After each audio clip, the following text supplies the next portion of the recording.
《蜀夢》吸引我入場嘅最主要原因呢係個題材，因為呢電影主要係通過張家輝同埋劉俊謙嘅角色去帶出心理創傷後遺症嘅故事。星期四首日上映，導演演員嚟到 IFC 謝票，現場大概50-60個觀眾到啦，可以感受到呢係而家做乜嘢都唔容易嘅。以前明星起碼都係高高在上啊，同埋好難接觸到嘅。咁但係時代唔同，而家你唔貼地主動咁接觸群眾呢，又好似好難生存咁。講返電影，張家輝作為導演呢，講故事嘅功力呢，我覺得進步咗，整體係流暢啦、自然，呢個非常之重要嘅。佢當然係一個好出色嘅演員，咁但係呢，做演員同導演有分別㗎嘛，就好似成功嘅演奏家都唔一定係可以做到一個出色嘅指揮家一樣。謝票場呢，佢寄語大家要用一個輕鬆嘅心態去欣賞呢個不足100分鐘嘅故事。我覺得呢，反而係佢有啲緊張就真。我哋觀眾本來就好輕鬆嚟睇電影嘅。如果要挑剔，我諗我要挑剔劉德華個角色啦。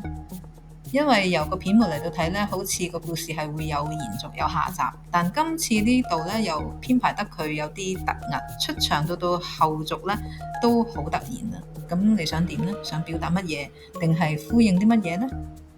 而嗰個唔係好起眼、燒炭自殺嘅一家當中嗰位長者，我都覺得好奇怪。你話可有可無咩？佢可能係一個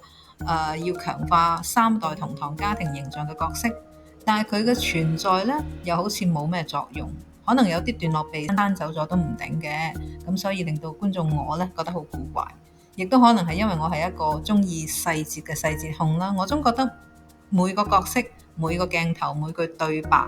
都有前因後果，都應該有一定嘅功能嘅。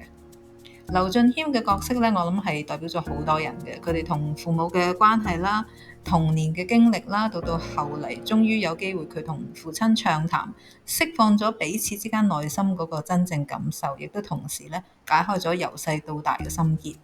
呢個喺我哋嘅社會呢係好常見嘅情況。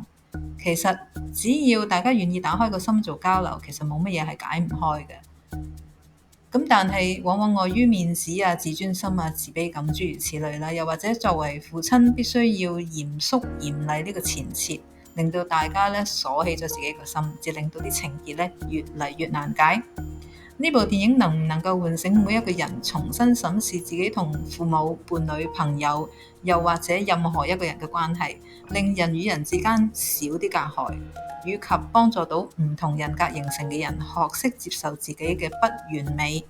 願意揾身邊嘅人幫忙走出陰暗，變成身體同精神都健康嘅人。我諗每一個睇完電影嘅人呢，都應該返去慢慢咁樣思考呢個問題，